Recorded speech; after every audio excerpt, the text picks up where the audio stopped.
Hello and welcome to Make Tartaria Great Again, the show where we conquer half the known realm from a couple of yurts and then disappear into the mists of history, which is all true, of course, all of it and exactly the way that they say it was. If you don't think there's evidence aplenty that we're living amongst the ruins of a more highly advanced civilization, well, can we talk? I'm Chris Jolly. I'm Matthew Skora, and we're back for another episode ready to wade through the muck and psyops and counter psyops to tell you the plain language, what we see with our real eyes, do our best alongside with all of you to attempt to figure out what the heck is going on around here. Last time we uncovered Tartaria in old maps and nearly forgotten books, proof of large lasting empire nearly erased from history. Beyond the Tartarian Empire and whatever the truth about it is, our scope is broader, focused on the observable pattern of the resets, erasing history, altering narratives. We're looking beyond the so-called Mongol Empire, expanding our lens and examination of what many call the Old World. The structures that we find scattered across this realm. But let's expand beyond the printed page that we looked at last time and the hundreds of years of descriptions, text maps, and all of that. We're going to examine the structures that have been left behind. We start to see a very different story. So when we expand the Tartarian lens and we include this old star architecture, temples, cathedrals, star forts, found in everywhere from Europe to the US, Russia, South America, and beyond. And then you begin to notice the similarities in the building style amongst cultures that supposedly are separated by vast distances, can't communicate. What emerges from that is very different than the mainstream's narrative assertion. So in episode 2, we explored those maps. We looked from over 5 centuries of documents and saw Tartary as this massive empire that spanned continents. We looked at the out-of-print books, accounts from travelers and merchants that gave us a fuller sense of what Tartarian life was like and dispelled the myth of the backwards nomads. Their urban centers were populous. They were home to a wide variety of cultures and religion. They had exquisite examples of architecture from mosques to churches, galleries, and beyond. Right, we looked at Marco Polo's well-known account, dove into the works of some of his predecessors who had made the inroads into what is not yet known as the Mongol Empire, and followed the history of European exploration leading into the Russo incursion. And then the subsequent defeat of the Canaanites. We also launched our Reset Evidence Archive on X, where you can submit anything that you find, stories of old building constructions that don't make sense, windows half in the ground that show mud flood evidence, melted stone architecture, maps, books, anything you might come across. You can also post this evidence by tagging us at MTGA Podcast on X and using the hashtags Project Escape and Exits Exist. We're working together to assemble the pieces of where we are, where we've come from, and seeking to end the simulated containment around our planar, aka escape. Today for episode 3, we're stepping through the physical world. We'll travel past the borders of Tartary. We'll begin to examine the old world architecture buildings from hundreds or even thousands of years ago and see what evidence we can find that hints at resets, historical anomalies, and proof that at least one highly advanced civilization preceded us. These buildings scream Tartaria with clues like buried windows, like you mentioned, giant doors, way too big for humans as we know them, and craftsmanship we can't replicate. All right. The more and more that we examine the structures that had been left behind, the pyramids, megaliths, temples, acropolises, star forts, castles, you name it, the more number of things that begin to reveal themselves. First, many of these edifices are built using methods of constructions we can't deduce or replicate. Second, the purpose and the timelines of these buildings don't seem to match what we're told. For example, pyramids are much likely older than the accepted narrative, and sites like Göbekli Tepe stick out like sore thumbs.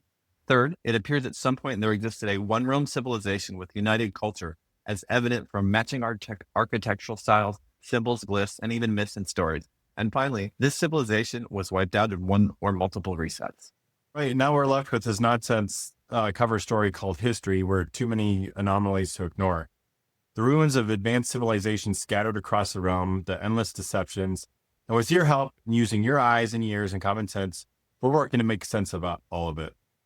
Yeah, it's not that hard to find places where the official narratives break down, but one place that does so frequently, and often most glaringly, is when we look at the structures left behind that litter our realm.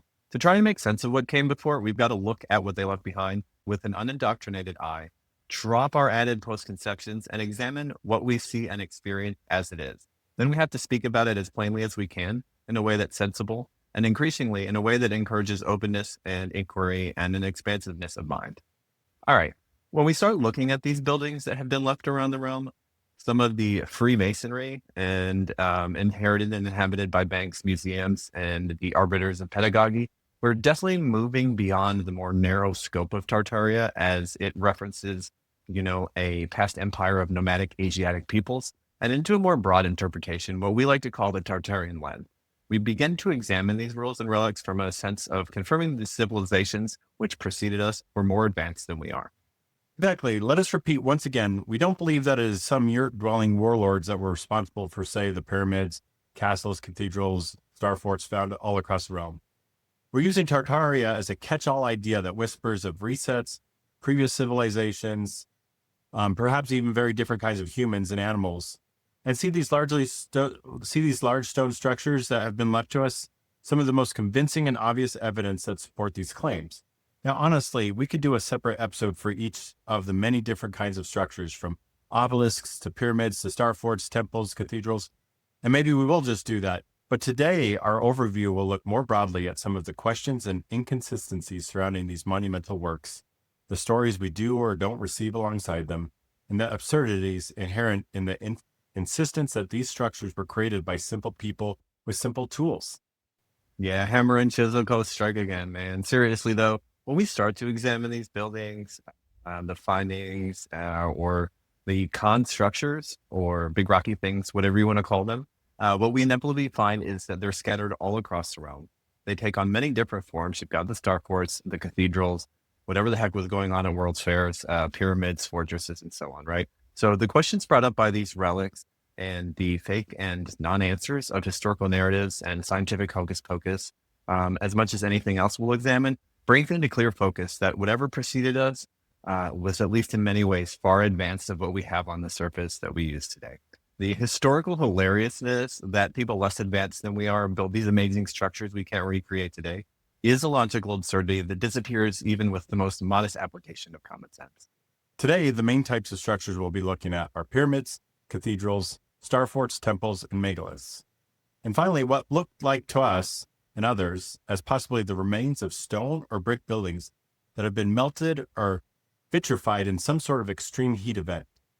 Yeah, that's a very interesting one. And despite how extreme some of the claims may seem, if you're coming from the traditional mainstream historical narrative, once you start using your real eyes and common senses, you'll come to understand that what we posit is no more or less likely, and if anything, extremely more likely than what we've all been told. When mainstream history and science encounter evidence that doesn't fit, they just pigeonhole it, they ignore it, and hope we'll forget about it and it will go away. Well, we say fat chance. There's a ton to cover, so let's go ahead and dive right in. For both the reasons obvious and not so obvious, we're going to start with pyramids. Pyramids are, of course, the most well-known and widely recognized of giant structures left behind by civilizations that preceded us. Though top billing often goes to Egypt, something interesting in itself, as it is home to neither the largest nor the oldest and arguably not even the most stunning pyramids. They can be found over all nations across the realm. There are admitted well-known pyramids in some 24 nations across the realm, and certainly more have not yet been discovered or passed off as natural formations. Yeah, although different than the Egyptian pyramids, Sudan actually lays claim in age and more spectacularly in number to more ancient pyramids than Egypt does. There are around 2,000 Kushite pyramids in Upper Sudan, compared with just 200 Egyptian pyramids. Now, if we're talking about the biggest pyramid, Egypt falls short there too. The largest by volume is La Danta in El Mirador, Guatemala. That's 2.8 million cubic meter. And if you mean the largest pyramid by base area, we're looking at the Great Pyramid of Cholula outside the city of Puebla, Mexico. That has a base of 20 hectares. I've been there. It's pretty amazing. And then finally, often overlooked, we have Monk's Mountain in Cahokia. That's in Illinois. These were built by the Mississippian peoples, and it may not look like much, but it could be considered a candidate for largest pyramid by base area if that's indeed what the mound was the base of. We're beginning to see there are some very obvious and some not so obvious pyramids. Now let's turn to the so-called natural formations that appear to be pyramids. The Pyramid Mountains of Anlong County in Guizhou, China. The official story is that these are karst hills sculpted by millions of years of erosion. Now, without visiting these yourself, you'll just have to make the best guess that you can based on what you see in videos. But they sure do look like pyramids. The not naturally occurring kind does. Here's some video from Kentucky of what is purported to be a pyramid. Along with the US, you can throw in Italy, Turkey, Paraguay, Bosnia, Russia, South Africa, all over the realm, you name it. In France, we even had a pyramid destroyed to make way for a highway. Then there's the possible pyramids and supposed Sphinx of the Grand Canyon, and yet to be discovered and still officially hidden, pyramids including perhaps some in Antarctica. Yeah, these pyramids are everywhere and maybe more interesting than they're being all over the realm. So we don't really seem to find many precursors of the pyramids, right? There are no crudely done pyramids where they're like first bad try. We just have these amazing structures that seem to like spring fully formed out of nowhere into the best representations of themselves without any practice at all, as though one had beginners lucked their way to perfection over and over again. Now, we could go on about the endless types, locations, build outs, the function of pyramids. But for our purposes today, we will look at the structures we encounter with an eye to the following. Can we understand how they were constructed and easily replicate such methods today? Do the stories that come along with the building match the common sense observations we can make about them? Does the structure lend itself to some sort of advanced technology, a function beyond being the building, or show that advanced technology was used in its building? And then, is there any chance that the structure suffered through a cataclysm or recent event of some sort? With those things in mind, let's take a look at some of these pyramids that we have lying about the realm and see if they fit the bill. We'll get started with the test one. Can you easily understand how they were constructed and replicate such methods today? Honestly, this is a pretty easy one to answer. This has been one of the main problems with Egyptology that is still left unanswered to this day. Sure, we've heard of everything from slaves to still skilled craftsmen, rolling, floating, a series of ramps, you name it. But has anyone come up with a convincing, easy to understand method of their own construction? That's a big fat no, at least when it comes to the pyramids in Egypt. Not only do we not have a satisfactory explanation for how they were made, in no way were we able to reproduce such works today. Isn't it interesting that they haven't made any pyramids recently? So despite cranes, modern power tools, lasers, electricity, computers, metallurgy, centuries of growth, there's nobody out there building pyramids. They couldn't if they wanted to. We have pyramids in Peru, like Canal Supe, whose constructions we have no records of and little to no understanding of their build. You've got the pyramids of Niches and El Tajín, Veracruz, Mexico, about which little is known. The next question to ask is, if the stories we're given about these structures fit with common sense observation. And I think we begin to see pretty quickly that the pyramids fail this second test. What have we been told forever about these? That there were tombs for pharaohs, right? Yet in many cases, the evidence just doesn't back up the tomb thesis. No mummies have ever been found in the Great Pyramid. They generally don't find mummies at all in pyramids. They're not tombs. The Mesoamerican pyramids of the Aztecs were long claimed to be tombs, and that's a claim that has been walked back. The same thing was claimed for Stonehenge, Gothic Circle in Germany, and a number of other places. Of course, those aren't the only stories that don't add up. There are more questions than answers when it comes to these structures. A pyramid, meaning fire in the middle, certainly looks like a piece of technology when you look at it schematically. These recent ground-penetrating radar results supposedly show deep shafts under the pyramid are authentic. It leads to more question than lends even more credence. The theory that these are some sort of ancient power plants is a well-known one. The idea was popularized in the 90s by the engineer Christopher Dunn in his book, The Giza Power Plant, and has been amplified by authors like Joseph Farrell and online communities. Yeah, it's pretty fascinating stuff. Now, I'm going to put a plug in here for the works of Joseph Farrell. If you don't know him, I don't agree with everything he says, and he definitely believes a lot of things that I don't. But he's got some really interesting takes and information on everything from the pyramids to ancient civilizations, Nazis, advanced technology, the space program, stuff like that. These are essentially PhD level papers, 700-800 page books. So it's not light reading, but if you want to better understand who was here before us, what their capabilities were, and what they were searching for, it's a great resource to turn to. So when we examine the shape of the pyramids, when we look at the material that they're made of and their alignment, there is a lot that really suggests the story we've been told about them is simply a cover and that their original purpose is being obscured. Not like anyone would ever hide the truth about history or anything like that. We look at these structures with an eye to the possible use as some kind of technology, energy conduit, and functions besides a giant tomb. Some interesting things begin to reveal themselves. Deep beneath the Great Pyramid of Giza sits massive bedrock of piezoelectric quartz. These quartz crystals exhibit the piezoelectric effect, which are the ability to generate an electric charge when subjected to mechanical stresses like pressure, vibration, and deformation. These are the same crystals that can be found in watches that are the heartbeat of nearly every digital device, including your computer, phone, and game console. Yeah, I recently saw that in Tokyo, in Japan, they have installed some piezoelectric tiles on the ground, and essentially the pressure that your foot puts on when it rocks the tile back and forth is conducted into electricity and then powers lights. So it's definitely a real thing that we even use today. Now, beyond the bedrock that it sits on, the stones in the pyramids themselves do exhibit the same effect. So as you can imagine, you've got this giant building, which has a crystalline nature, spurring electrical generation. And the building is resting on a big old fat slab of the same substance, amplifying the effects. On top of that, you've got the granite coffer in the king's chamber, which is pure rose granite and 70% quartz. So the shape inside the pyramid lends credence to the idea of the structure as a technology. There are these chambers and different cavities. The thing basically turns into a monumental pressure vessel. So when you're sitting out there in the sun, you've also got thermal expansion every day. You've got seismic tremors underground they could potentially harness and turn into usable energy. And the Nile floodwaters would actually be another form of another force upon the quartz bedrock that could have generated measurable voltage. So there's a lot of ways it could have been used. In the materials, we move to the geometry of the pyramids itself. Now, despite the fact that scholars will tell you that there's no blueprints back then, and some master mason was drawing sketches in the sand, and then every last laborer knew exactly what to do without fault, the dimensions of the pyramids are pretty darn particular. For example, the Great Pyramid's perimeter divided by its height is 2 pi, approximating a circle's circumference to radius ratio. As for its slope, it creates a golden ratio between the base and the slant height, which optimizes the shape to focus radio waves. Back in the 1970s, Russian and Japanese experiments measured unexplained electromagnetic fields inside the scale model pyramids that they had built, while a 2018 study showed that energy builds up in the king's chamber.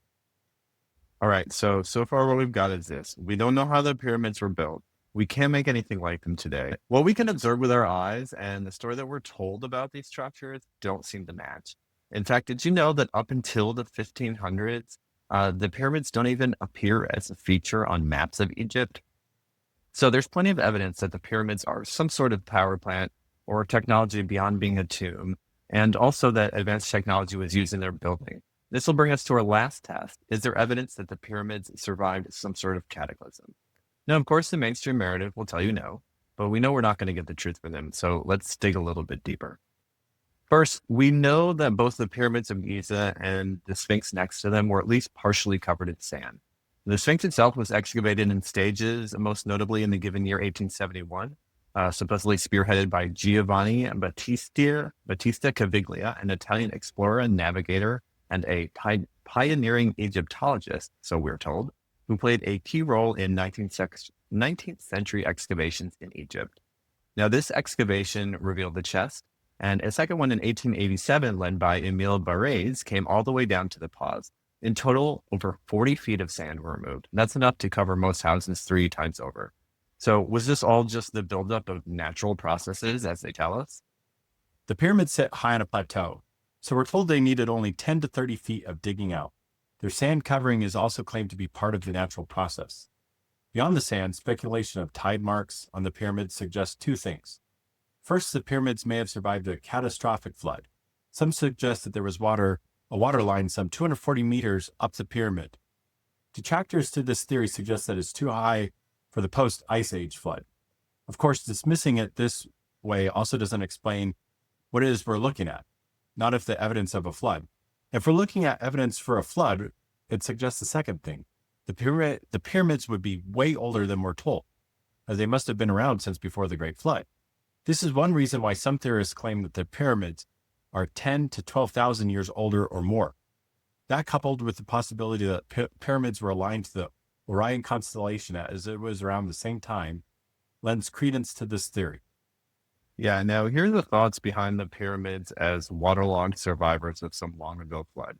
You have written accounts and legends and direct observation, accounts which come to us from way back in antiquity, we guess. You know how we feel about dates and supposed historical figures around here.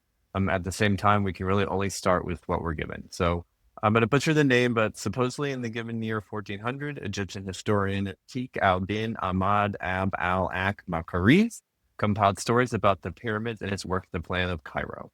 He drew on Arabic, Coptic, and classical sources and ascribed their origins to pre-flood kings, suggesting the pyramids were repositories for documents and knowledge, and points to the removal of the casing stones, which were taken in the Middle Ages to build in Cairo, and claimed to have been visibly watermarked. In the 1600s to the 1800s, a range of individuals made notes of things like salt deposits and erosion evidence, in some cases suggesting watermarks on the stripped casing stones some 400 feet in the air.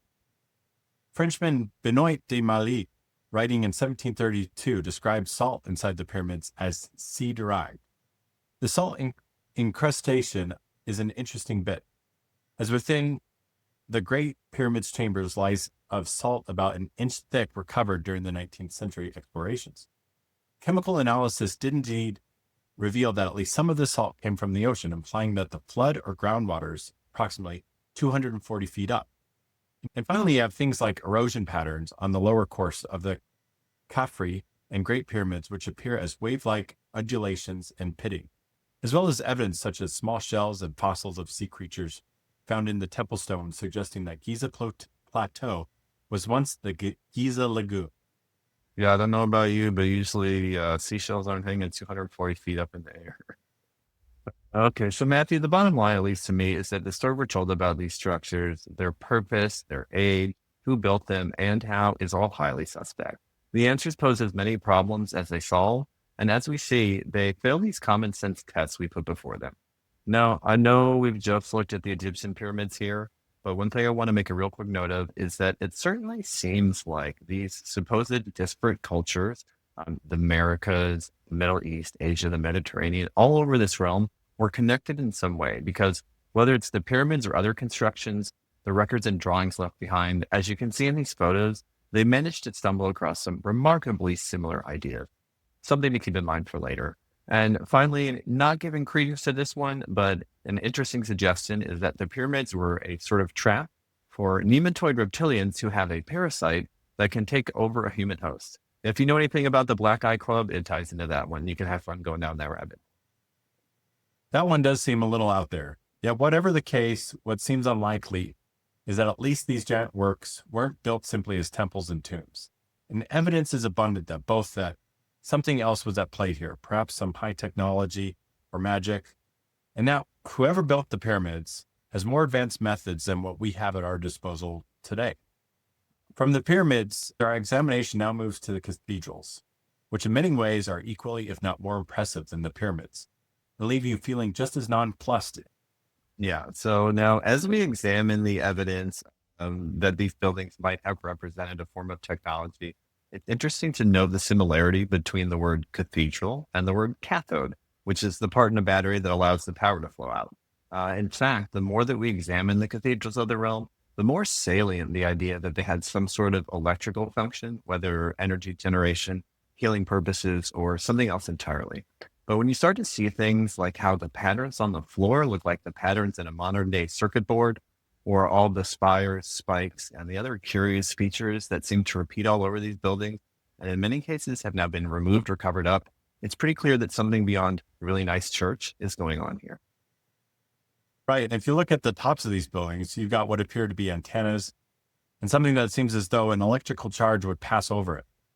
As you can see in the images here, many of these buildings certainly look like they could be giant batteries of some sort with a positive and negative terminal, just like you've used seeing in your car battery or a 9-volt. And it goes beyond that, because as you start to look at the windows and doors of the cathedral and their shapes, more interesting facts emerge. So let's start with our first test. Is it easy for us to understand how these cathedrals were constructed? And can we replicate them today? It's pretty clear that for the most part that we cannot easily understand their construction, especially based on the tools and technology we're told were available to the folks who supposedly built them 500 to 1,000 plus years ago. Yeah, it seems logically impossible when you calculate the manpower, animal power, the vast distances that needed to be covered for these materials, especially with the construction timelines we're given. Can we replicate them today? The answer to that is kind of, sort of. We certainly don't make them like they used to. There are some examples of architecturally marvelous cathedrals still going up in modern times, like Sagrada Familia in Spain under construction right now. However, you'll also note that in that construction, they're making use of cranes, power tools, and a bunch of other stuff like, blueprints, electricity, the printed page that weren't available to the builders and laborers of the past. So do the stories of the cathedrals match common sense observations we can make about them? Well, as we just brought up, it doesn't make sense what we've been told. The fact they were made so long ago by supposedly primitive people living in sheds that had to do this impossible transport of materials. There's so many stories about the places that don't add up. And when you dig into the individual ones, you learn of unrealistic construction timelines, architects who were working on the project while making other dozens of cathedrals and castles at the same time. And then we look at some of these features, giant doors, which are too large for any humans we know of, spires and antennas that look like machinery. Something's rotten in Denmark and a bunch of other places all over this realm. As you hinted at just now, Chris, there may be something more going on with these structures. And that's our third test. Could these cathedrals have been some sort of technology or had some function beyond being a place of worship? There are many features to the cathedrals scattered across the realm that do suggest that they were once used for some sort of healing or atonement to some other such purpose. Just with other dimensions of the pyramids, many cathedrals are built using precise mathematical ratios and proportions that create and propagate standing acoustic waves. If we can believe it, we are told that the builders of such cathedrals use sacred geometry and musical ratios. For example, the Tartary's cathedral floor plan is based on a series of golden rectangles. In many examples, the width to the height ratio in the Gothic cathedrals create harmonic proportions. Yeah, the further we look, the more speculative we become, because the truth is, we can only really guess at the function these buildings used to have. Whatever the real stories behind their construction and their purpose, they're either lost to time or scrubbed from the records. Like the pyramids, many cathedrals do have stones with piezoelectric properties, although mild. Theoretically, small charges could be generated by people walking on the stones, the vibrations of chants, things like that. Would it be enough to convert to usable energy? And if so, how was it harnessed? These are questions we don't have answers for right now. Another possibility is that the spires, the steeples that adorn these cathedrals could have been used in gathering atmospheric energy. We're familiar with the idea of lightning rods, so the idea they could be attractors of energy is not really so out there. And in the form that we see them, tipped as they are with crosses, religious figures, emblems, and symbols, it seems like perhaps little more than pointy metal towers at best, as the narrative suggests, and maybe could develop only a few bolts, enough to ring a bell or momentarily light a bulb. But of course, we're led back to the same quandary, which is we don't know the original builders, the purpose or design of these places. If there was a reset, then the controllers would have taken all of the major buildings left after and exploited them for their own aims and purposes. So it may well be that the original function has been modified, parts and pieces removed, added. Something besides crosses could have topped the spires, and then they were simply usurped and had the trappings of organized religion just sprinkled atop. Another possibility is that the stained glass was being used as a photoelectric converters. A lot of the glass in these windows do contain metal oxides, things like cobalt and gold nanoparticles. Indeed, some of the glasses can fluoresce or phosphorus under UV. Still, the photoelectric effect in the stained glass windows is quite weak, maybe producing a few microwatts on a sunny day. Everywhere we look, there are little hints at what might be some different or greater purpose for the cathedrals than what we've been told. It is suggested that many cathedrals are built on ley lines. Some say that cathedrals, which have two towers, can harness the energy when one is struck by lightning, causing the other to emit scalar pulse. And then there's bells.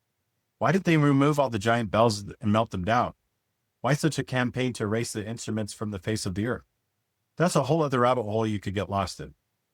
Were bells of specific frequencies used to entertain the ionosphere to produce some effect upon the air, the land, the water, or the people, plants, and animals? How come none of these buildings have bathrooms?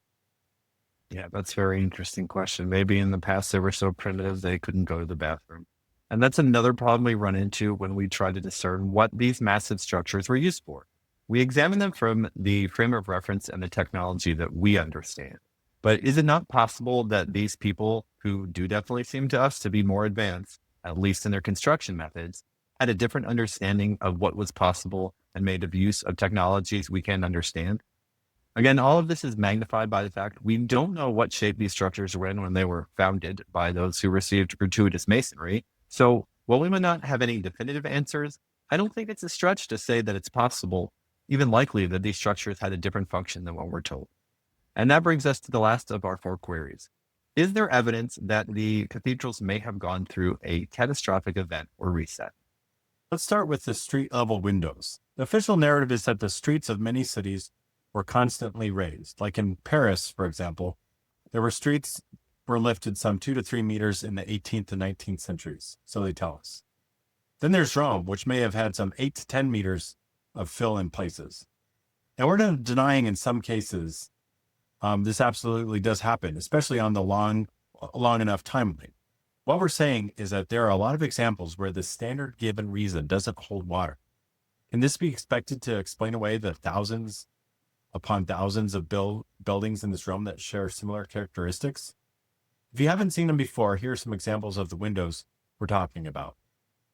Here's the Royal Palace in Oslo. As you can see, windows at the ground level. Ground level windows could be evidence of a mud flood or some other cataclysm. So, do we see these in cathedrals?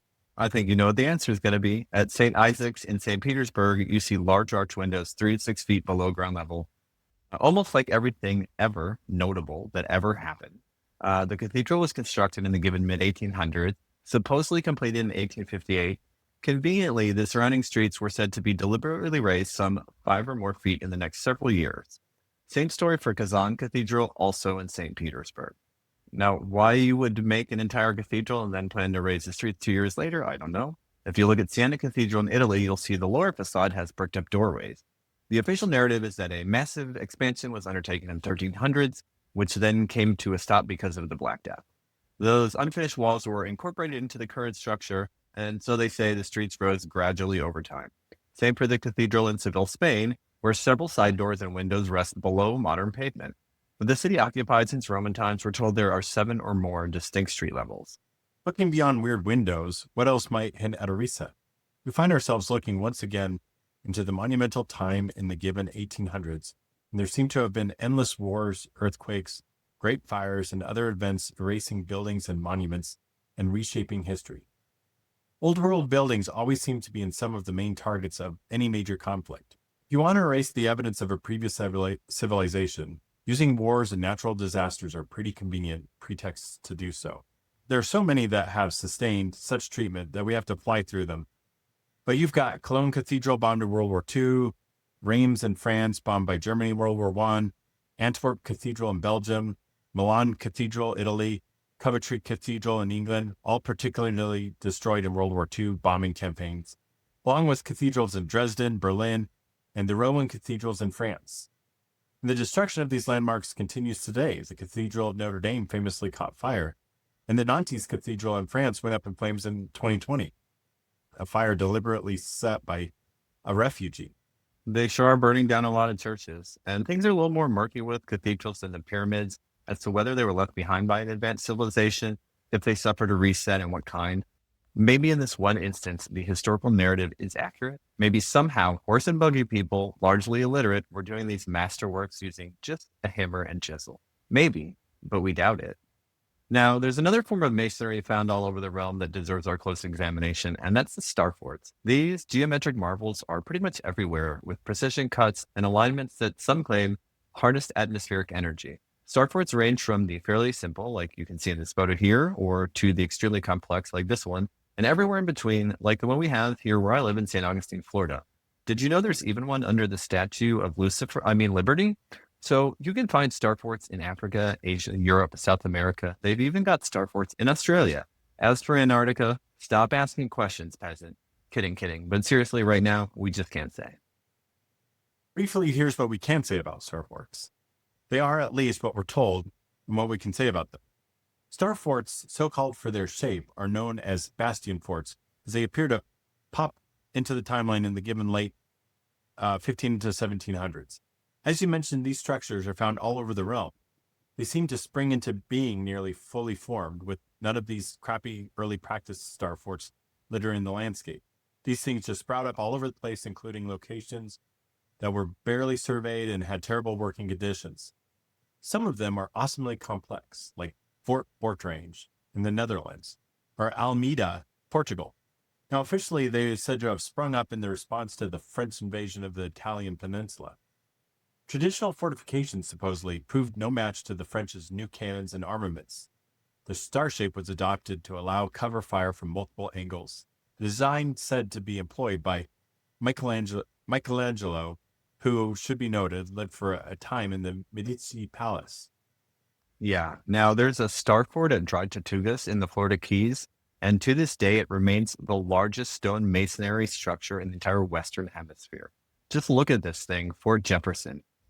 Built like everything else ever, of course, and you know it, the mid 1800s. So the Mexican-American War is going on at the time, and it's just decided we need to move 16 million bricks to this strip of land in the middle of nowhere to build the largest fort ever for defense purposes, of course. So they're not small construction. And it's not like there's a few examples. There are hundreds. There's over 1,500. We already start to see that what we're told and what we can see don't add up. Now, looking at it, it's maybe more believable that these were built by the people who preceded us. They aren't a giant mystery like the pyramids. They don't have massive many-ton stones whose transport and shaping boggles the mind. There aren't inexplicably large doors. What we do have at the very least, though, is a massive investment of time, money, and other resources. We easily understand how these were constructed, and can we replicate them today? We can replicate the physical geometry and brickwork without much trouble. Indeed, modern engineers have rebuilt and restored many of them. What would seem to be a challenge is the speed and scale to which so many of these were claimed to be constructed over the years. We're told star forts started popping up in the mid-1500s, with the last of them being built during the magical time around 1850, when everything else either came into being or went away forever. There's some 1,500 star forts across the realm, some of which come with the construction stories of being built in 5 to 10 years in remote and hostile areas using old hammer and chisel, horse and buggy combo. So while the work done may be simple enough to recreate, some of the numbers around doing so boggle the mind.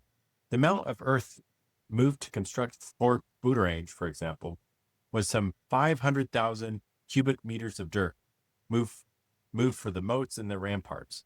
All of this done by hand in a peat bog. Narderan, also in the Netherlands, is even larger, with earth moving estimates ranging up towards 1 million cubic meters.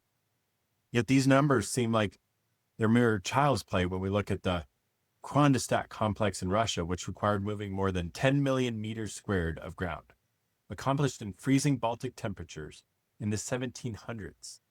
So other forts that raise an eye include the Citadel La Ferrière, which is in Haiti, of all places, and required moving 3 million cubic meters of earth, all of this on top of a mountain with no roads and no draft animals, and they didn't use the wheel, right? You've got Japan's only star fort, Goryeo-kaku, which supposedly they constructed based on one image they saw in a Dutch book. And then there's also Manjarbad Fort in India, whose design is nearly identical to European forts, even though the builders had no way of contacting them and shouldn't have known what a European fort looked like. So it's possible we could build these today, but we would need modern earth moving equipment, GPS surveys, and decades and hundreds of millions of dollars per fort. Knocking hundreds of them out in a century or two with picks and shovels is a wild claim, as the manpower and supply chain logistics are almost impossible to comprehend. Our next question then is, do the stories we're told match the common sense observations we can make about them?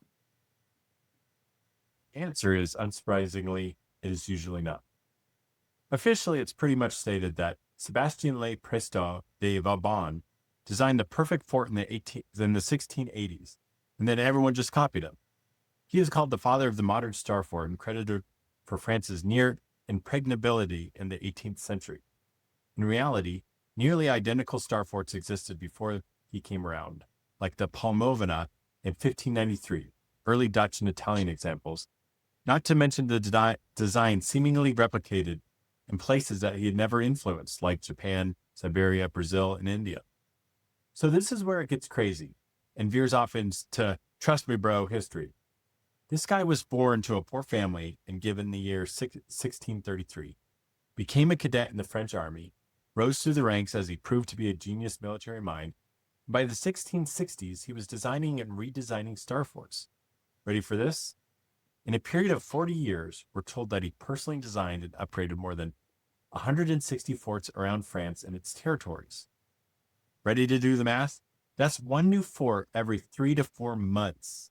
every year for 40 years without let up or fail. Something that surely every active military commander has time for. That's quite a career. I feel like I'm doing nothing with my life then. More construction stories that don't add up. Who would have guessed?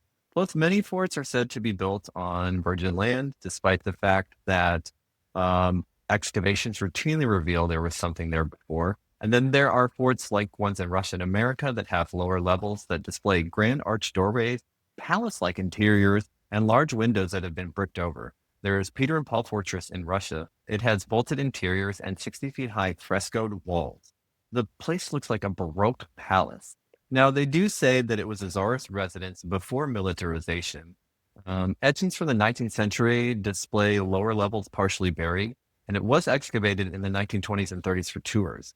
Then you've got the Taganrog Fortress, an Earth-shaped star fort with arches and niches and high ceiling, described by Peter the Great as palatial. Now, this one was supposedly completed in 1698, demolished and filled in 1711, just 13 years later, then refounded in 1769 on top of the ruins. The lower levels have vitrified stone, which hints at some sort of ancient heat event. Now, in the U.S., you've got Fort Wayne and Detroit. The barracks there have grand arch lobbies, lower levels with hardwood floors, and the whole thing is built atop a Native American mound. So it's claimed that the fort sank 10 feet into Detroit river silt, a convenient explanation for first floor windows at the ground level.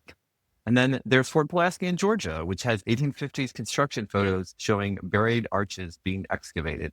These sound way too fancy to be military buildings. So many of the Star Fort's designs are older than the supposed inventor of the Bastion Fort. A lot of them were built on older structures, clearly had some other purposes besides military. No one builds grand arches or paints giant frescoes for soldiers to sleep in. Even with the machines we had today, moving tens of millions of meters of Earth in a precise, many-layered star shape would take 10 to 20 years and cost hundreds of millions of dollars. Yet in the 1600s and 1700s, when most of these were supposedly accomplished, they didn't even have steam shovels, railroads, dynamite. And while we have managed to move similar amounts of Earth within today's tech, it's pretty much all dams, roads, canals, and railways. Straight line projects, not geometrically complicated, overlaying star patterns. Honestly, all of this makes Star Fort's earthworks probably the biggest architectural, construction-related anomaly of the last several hundred years, assuming that's even when they were actually built. So yet again, we've got stories and timelines that don't seem to match, have holes in them, and otherwise nonsensical and highly suspect. Now, let's see if there's anything more to star forts besides being defensive fortification. Well, observations don't seem to suggest purely military use in many cases. As mentioned, you've got star forts built on top of earlier geometric and megalithic earthworks. If you look at the construction, you'll find in many cases the angles used in the geometry matches patterns we find in cymatics, the layout of some cathedrals, and may lend itself to harmonic resonance. Interestingly, Tesla's Weidencliff Tower used the same pointed geometry for ion collection. On top of that, many of these forts are built over or next to water, which keeps the ground conductance high. Now, every patent for atmospheric motors from 1860 to 1920 specifies a water-to-ground connection. You've got other star forts that have tunnels, underground galleries that go well beyond what would be required for mere storage. And many of them are precisely aligned to solstices and other astronomical occurrences, as well as other sacred sites.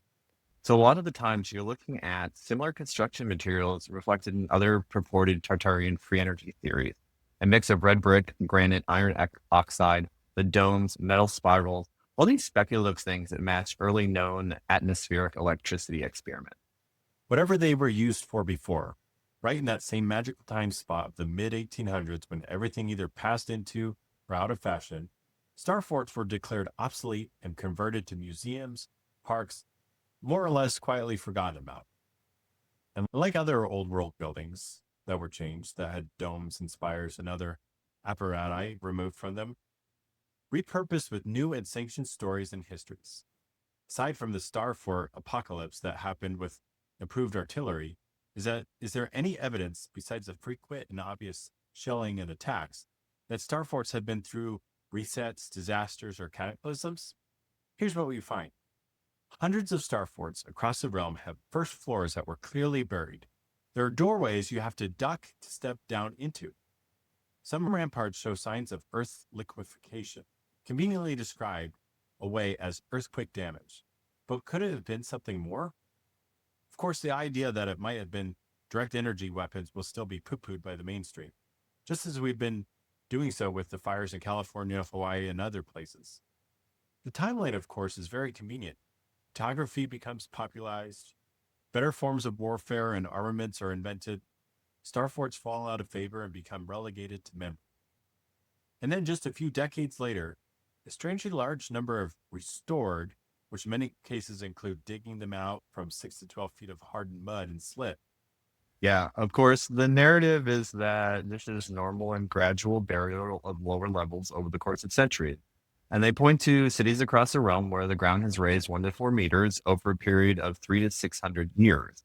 Yet, if the average rate is like 3 feet or so per 200 years, how did starports, which fell out of use in the 1800s, have 6 to 12 feet of dig out just a century or two later? And they'll also point to how starports were surrounded by moat and embankments, which were naturally or purposely filled in when they lost their military value. Again, perhaps a valid conjecture, but does this explain every instance? And how did they naturally and gradually fill in over time so quickly? In many cases, the bastion forts do indeed seem like they have been through more than just military battle. Are these the scars of a reset? That's what we're aiming to figure out.